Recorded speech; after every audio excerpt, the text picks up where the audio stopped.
नमस्कार, स्वागत है आपका जस्ट इंडिया में और मैं हूं आपके साथ मुस्कान। कोरोना काल में लोगों की सेवा करने वाले डॉक्टरों को जस्ट इंडिया और माइक्रोन ने सम्मानित करने का सिलसिला शुरू किया है। सोशल डिस्टेंसिंग को देखते हुए ये कार्यक्रम 4 चरणों में आयोजित किया गया। जस्ट इंडिया के स्टूडियो में आयोजित इस कार्यक्रम में पहले दिन प्रमुख doctor RK Chaudhary, doctor Arun Narula, doctor Aditya Batra, doctor Arvind Dahiya, doctor Shrimati Vinay Gaur और सिविल अस्पताल के MS डॉक्टर रमेश कुमार को सम्मानित किया गया। कार्यक्रम के मुख्य अतिथि उपायुक्त कैप्टन मनोज कुमार ने कोरोना काल में डॉक्टरों की भूमिका की प्रशंसा की। साथ ही डॉक्टरों ने कोरोना काल में किन परिस्थितियों में मरीजों का इलाज किया, इस संदर्भ में अपने अनुभव भी साझा किए। जस्ट इंडिया के editor in chief Shiv Kumar Sharma और माइक्रोन कंपनी की वाइस चेयरपर्सन श्रीमती पूनम विग ने मुख्य अतिथि उपायुक्त कैप्टन मनोज कुमार को सम्मानित किया।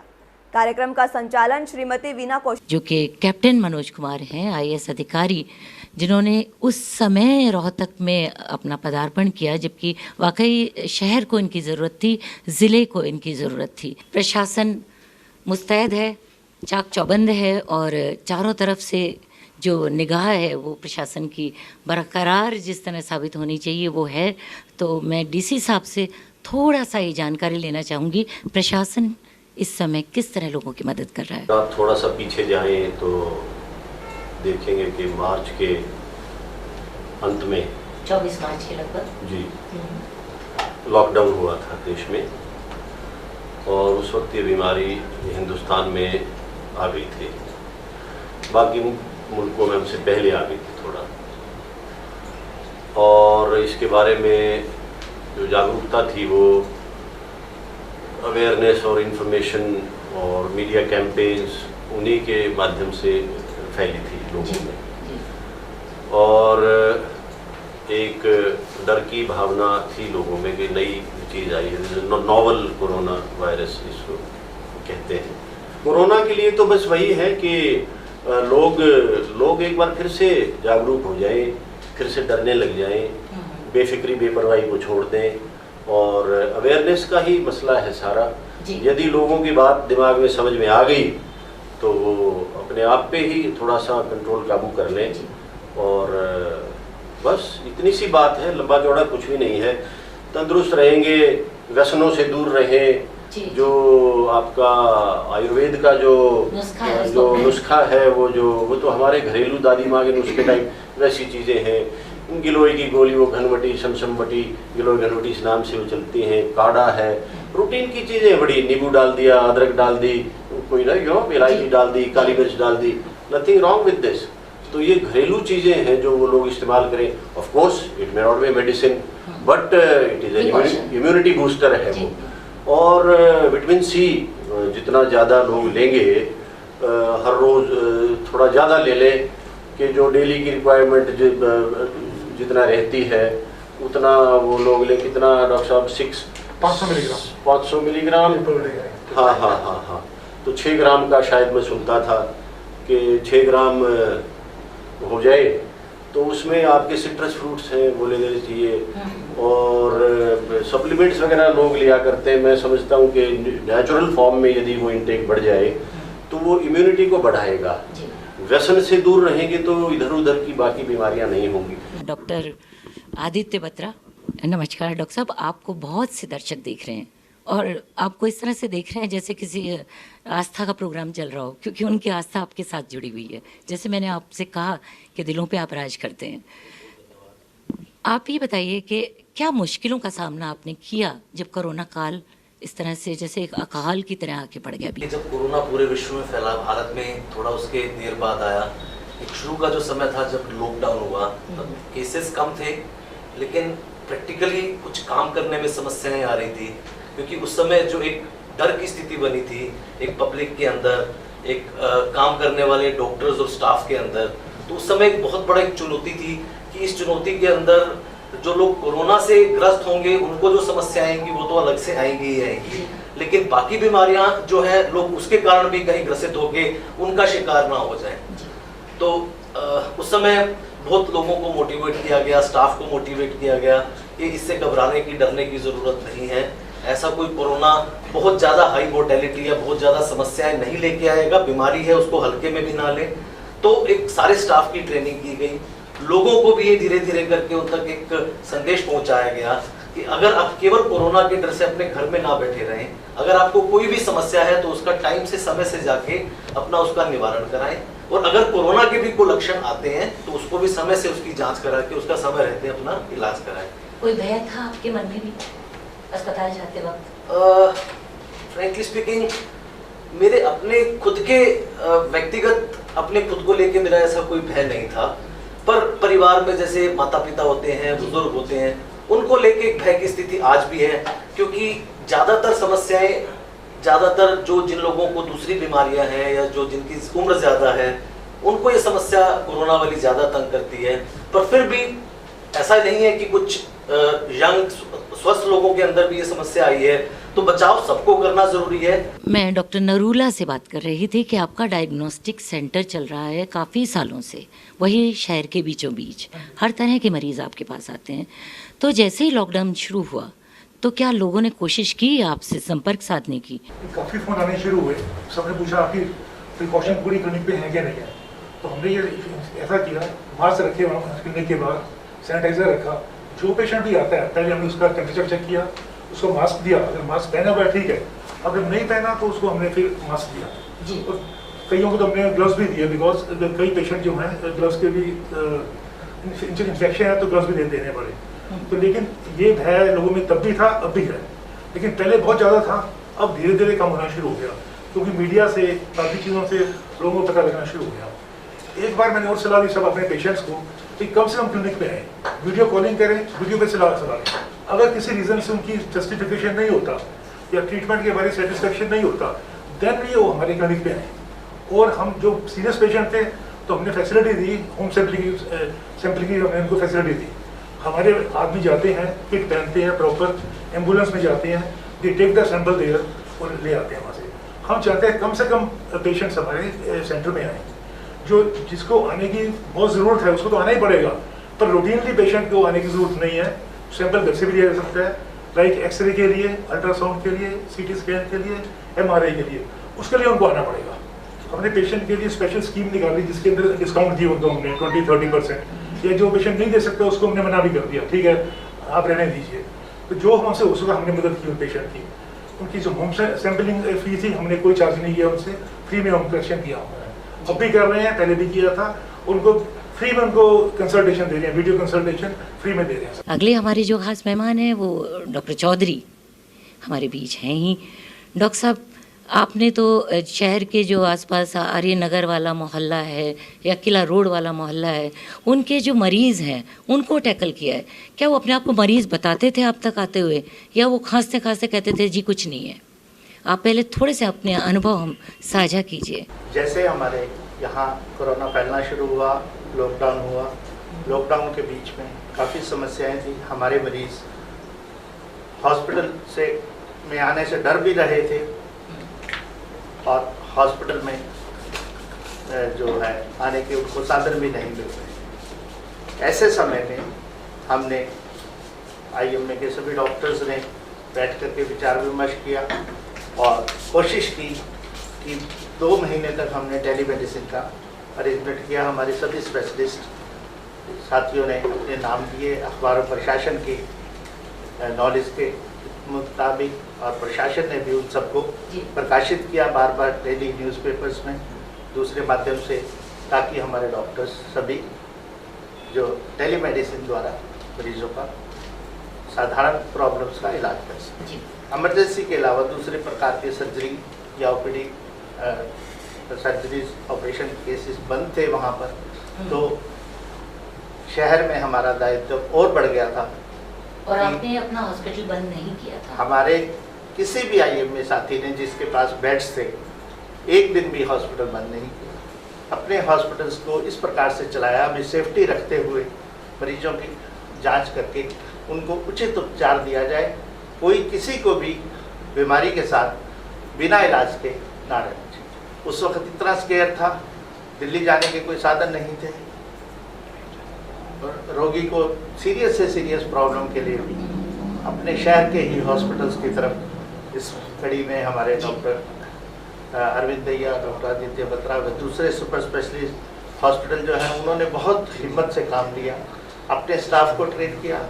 IMA के स्तर पे हमने सभी प्रकार के प्रोटेक्टिव किट्स, ग्लव्स, मास्क उस वक्त अवेलेबल नहीं थे। इवन हमें किट्स खुद मैन्युफैक्चर करवाने पड़े IMA के स्तर पे, और सारा ये काम करते हुए हमने अपना काम चालू रखा। और हमारे बीच महिला डॉक्टर विनय गौड़, जो कि स्त्री रोग विशेषज्ञ हैं, काफ़ी पुरानी डॉक्टर हैं, यहाँ की 40 वर्षों से अपना क्लिनिक हॉस्पिटल चला रही हैं, और कोरोना काल में इन्होंने अपने मरीजों को हर संभव सहायता देने का प्रयास किया। डॉक्टर साहब, आपका स्वागत है। कुछ अनुभव आप बताएंगी। जब लॉकडाउन हुआ मार्च के एंड में, तो 15 दिन तक जब कर्फ्यू लगा, किसी को इजाज़त नहीं थी बाहर जाने की, तब आप ये समझिए कि सुबह से लेकर रात तक मेरे फ़ोन बजते रहते थे कि डॉक्टर साहब हमारा क्या होगा, हमारी तो अभी ड्यू डेट है, हम कहाँ जाएंगे, कैसे करेंगे। तो उनको ये कंसोल करना फ़ोन के ऊपर कि मैं यही हूँ, तुम्हारे लिए हूँ। और अपने इन हाउस स्टाफ को भी ये इंस्ट्रक्शन दी हुई थी कि कोई भी पेशेंट आए तो उनको भगाना नहीं है, उनको समझाना है, उनको एडमिट करना है, मुझे इन्फॉर्म करना है। और कंसल्टेंसी टेलीफोन पे भी और देते हैं? टेलीफोन पे भी उनको सब इंस्ट्रक्शन दी। पर आप जानती हैं कि गर्भवती महिला एक पेशेंट नहीं होता, we are tackling with 2 patients at a time, मरीज को भी और बच्चे को भी। और इट्स ए फैमिली अफेयर।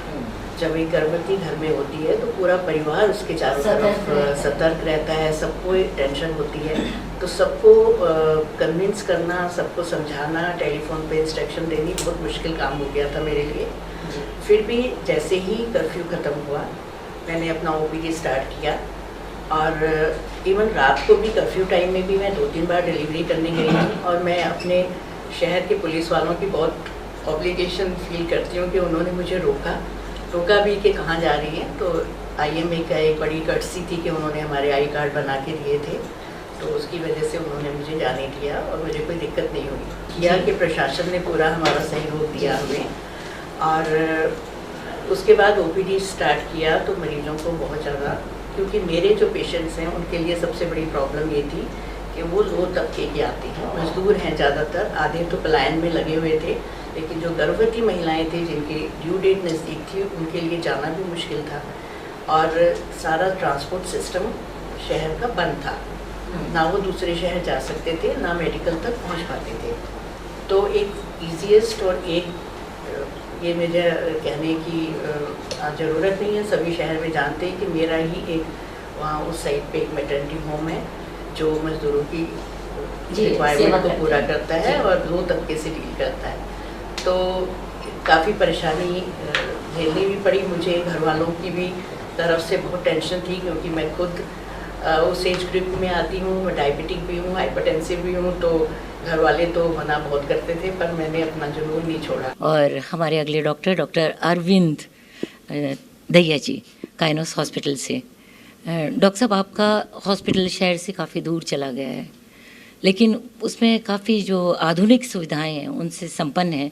अभी तक मैंने देखा नहीं, ईश्वर मुझे ना दिखाए जल्दी से, अस्पताल ऐसे ही ना जाए तो कोई अच्छा है। लेकिन आपके अस्पताल के बारे में अगर हम तारीफ़ सुनते हैं तो ये है कि जो सुविधाएं हम बड़े बड़े अस्पतालों में ढूंढने जाते हैं, दिल्ली गुड़गांव, वो आपने सभी उपलब्ध कराई हुई हैं। और किस तरह कोरोना के टेस्ट किए, पहली बात टेस्ट, क्योंकि वहाँ सबसे ज़्यादा हो रहे हैं, एक लोगों के मन में भय है कि टेस्ट बहुत महंगे होते हैं, थोड़ा सा ये खुलासा मैं चाहूँगी आप करें। इस पूरे माहौल में जो हमने देखा अपने हॉस्पिटल में कि कैंसर के मरीज, दिल के मरीज, किडनी के मरीज, ये वो मरीज थे जो हॉस्पिटल आना बंद हुए, और उस कारण से जिनकी कैंसर स्टेज 1 थी उसकी 2 हो गई, जिसकी स्टेज 2 थी उसकी 4 हो गई। जो पेशेंट पहले सर्जरी से ठीक हो सकता था, वो पेशेंट आज सर्जरी के लायक ही नहीं रहा। वो क्षेत्र एक संभालने के लिए 3-4 क्षेत्र में अपने नुकसान की भरपाई हुई। इतनी मैं नुकसान नहीं होगा, जो माहौल था उसके अंदर सबका डर था, तो वो इसमें किसी की गलती तो नहीं बतानी चाहिए, ये सिचुएशन ही ऐसी हुई। लेकिन अब जब हमारा सारा ध्यान सभी प्रिकॉशंस पे है कि कोरोना हमें ना हो, जो ठीक बात है, लेकिन उसके साथ साथ ये भी इम्पोर्टेंट है, अगर आपको मेडिकल हेल्प चाहिए तो आप लें उस हेल्प को, बीमारी को कल पर ना टालें। कोरोना 6 महीने साल नहीं जाने वाला, it will be around us, we need to live with it sensibly. हम इसके सारे प्रिकॉशन लेके इसके साथ रहने, जब तक वैक्सीन नहीं आती हम बाकी चीज़ों का इलाज नहीं छोड़ सकते। स्पेशली जो बीमारी टाइम क्रिटिकल है, टाइम क्रिटिकल के अंदर कैंसर सबसे बड़ा फील्ड है, जहाँ की क्योर रेट ड्रामेटिकली कम हो जाता है अगर आप टाइम पे इलाज नहीं लेते हैं। तो यहाँ जो हमने किया अनुभव, पहले लोग इलाज के लिए नहीं पहुँच रहे थे, तो हमने उनको विश्वास दिलाया, जैसे ICMR की गाइडलाइंस भी हैं कि हॉस्पिटल में जो भी प्रोसीजर होगा, एडमिशन होगा, उसका पहले टेस्ट होगा। अगर वो कोरोना नेगेटिव है, पॉजिटिव है, उसके आधार पर उसको सेग्रीगेट करके उसी हिसाब से उसको ट्रीट किया जाएगा। अब हमारे शहर के SMO साहब हमारे बीच मौजूद हैं, रमेश चंद्र जी, जो हमें सरकारी आंकड़ों समेत ये कुछ बताने की कोशिश करेंगे कि हम कब तक तो वैक्सीन का इंतज़ार करें और क्या इस समय स्थिति है कि घबराएं ज़्यादा या ज़्यादा घबराने की ज़रूरत नहीं है। मरीज़ों की संख्या, कुछ आंकड़े अगर हम तक ला सकें। जैसे जिला प्रशासन जो हमारे जो चीफ हैं उपायुक्त महोदय जी और सिविल सर्जन के जो गाइडेंस में जो इस शहर के अंदर जो काम हो रहा है, शायद आप सभी जानते हो कि सबसे अच्छा काम कोविड से रिलेटेड हो रहा है हमारा, चाहे वो टेस्टिंग की बात थी सर ने जैसे बताया, या फिर उसकी मैनेजमेंट की बात है, चाहे PGI का है या हमारे सिविल हॉस्पिटल का है। तो जनता के बीच में हम शुरू से ही रहे हैं और शुरू से ही किसी भी तरह की कोई समस्या हम आने नहीं दे रहे हैं किसी से। डेफिनेटली जो अब हमारा पॉजिटिव रेट है वो बढ़ता है। सर ने जैसे बताया, पहले हम कम टेस्ट करते थे 1000, अब हम 2000 के आसपास डिफरेंट सेंटर्स पे कर रहे हैं। तो वैक्सीन का तो सभी जानते हैं, वैक्सीन का भी ट्रायल प्रोसेस है, कितना समय लगेगा। लेकिन हाँ, एक बात सच्चाई है कि जब तक वैक्सीन नहीं आती, सभी हमारे जितने भी यहाँ उपस्थित गेस्ट हैं उन्होंने यही बताया कि हम इससे बच से अपने आप को बचाव रखें, तो इससे इतना बिल्कुल निर्भर होकर ना घूमें। जैसे सर ने भी कहा कि ये इस टाइम जो प्रिकॉशन, क्योंकि अब ज़्यादा फैलाव है, कम्युनिटी के अंदर भी ये चीज़ घुस गई है, तो क्या नहीं पता कि आपके साथ बैठा है जो वो नॉर्मल है या कोरोना का मरीज है। तो इस टाइम जो एहतियात जो जैसे जो जितने बताए हैं, चाहे वो सोशल डिस्टेंसिंग का है, मास्क लगाने का है, या अपना जो हाथ हैंड वॉश करने की प्रैक्टिसेस है, शायद जितना लॉकडाउन पीरियड था उससे अब ज़्यादा प्रिकॉशन हम लोगों को लेने की इस टाइम जरूरत है। श्रीमती पूनम विक जी हैं और इनसे 2-4 बातें जानना चाहेंगे कि आपको पहले तो कैसे लगा कि हम समाज के लिए आगे आएँ, और आपने क्या कुछ थोड़ा बहुत जो बताना चाहेंगी, क्योंकि मुझे मालूम है आप झिझक रही हैं कि मैं क्या बताऊं, जो किया है वो हमारा फ़र्ज़ था, लेकिन फिर भी का जब स्टार्ट हुआ था और लॉकडाउन शुरू हुआ था तो हमारी भी इंडस्ट्री बंद हो गई थी सारी। बट हमारे दिमाग में ये तब आया कि जो हमारे वर्कर्स हैं वो बहुत बेचारे रोज़ कमा के रोज़ खाने वालों में से ही हैं, उनके पास कोई रिजर्व नहीं है। तो हमने सबके घरों में तब अपनी टीम को बुला के, इवन फाउंडेशन की टीम, ब्रिगेडियर साहब, कर्नल मान को बुला के हमने बात करी। तो उन्होंने कहा कि सबके घरों में हम 700-800 लोग फैमिलीज थी हमारे साथ जुड़ी हुई जी, मैं 800 फैमिलीज को हम हर 3-4 दिन के बाद खाना उनके घर में पहुंचाते रहे, जबकि बहुत ज़रूरत थी उसको। और लॉकडाउन में हमने प्रशासन से परमिशन लेके ही वो काम किया था, क्योंकि तब कर्फ्यू था, किसी के यहाँ नहीं जा सकता था, कोई व्हीकल अलाउड नहीं था। पर हमारी फाउंडेशन में वो पैकेट्स बनते थे सबके लिए, दाल, चावल, आटा, घी, मसाले, सबका पैकेट हम सबके घरों में पहुँचाते थे। ना सिर्फ एक बार, क्योंकि मैं हाँ, बहुत बार हमने भेजा, जितनी देर तक हमारी इंडस्ट्री खुली नहीं थी। खुलने के बाद भी हम पूरे लोगों को नहीं एडजस्ट कर सके, क्योंकि सबको पता है बिजनेस नहीं था उस टाइम। पर धीरे धीरे अब गवर्नमेंट की हेल्प से और मार्केट उठने से सब ठीक नॉर्मल हो रहा है। पर हम अभी भी सब लोग जो नहीं भी हमारे साथ अभी भी आ पा रहे हैं, हम सबको हेल्प कर रहे हैं कोरोना जी। हमने मेडिसिन भी बहुत बांटी हैं, प्रशासन में भी हमने बहुत सारा सामान दिया। और जहाँ तक मैं समझती हूँ जो संस्थाएं हैं, जो अंध विद्यालय है, दिव्य ज्योति, हाँ, दिव्य ज्योति को हमने अडॉप्ट किया हुआ है जी, नारी उदय को हमने अडॉप्ट किया हुआ है। वहाँ भी आप समय समय पर राशन पहुँचाते हैं और ज़रूरत की चीज़ें पहुँचाते हैं। हाँ जी, सब कुछ देते हैं हम। और अब जस्ट इंडिया के एडिटर इन चीफ हमारे साथ हैं शिव कुमार शर्मा, ओनर, वो भी शायद कुछ शब्द कहना चाहेंगे आज के इस कार्यक्रम के बारे में। और मैं अपने दर्शकों को बता दूं, ये कार्यक्रम आज का बहुत बड़ा कार्यक्रम है आपके लिए। अगर आप इसको सुनेंगे, बार बार सुनेंगे, लगातार सुनेंगे, शायद बहुत कुछ ग्रहण कर पाएंगे। और इतना बड़ा मंच जो प्रदान किया माइक्रोन फाउंडेशन और जस्ट इंडिया ने मिलके, ये एक उपलब्धि है शहर के लिए भी और आपके लिए भी। जी शिव कुमार जी।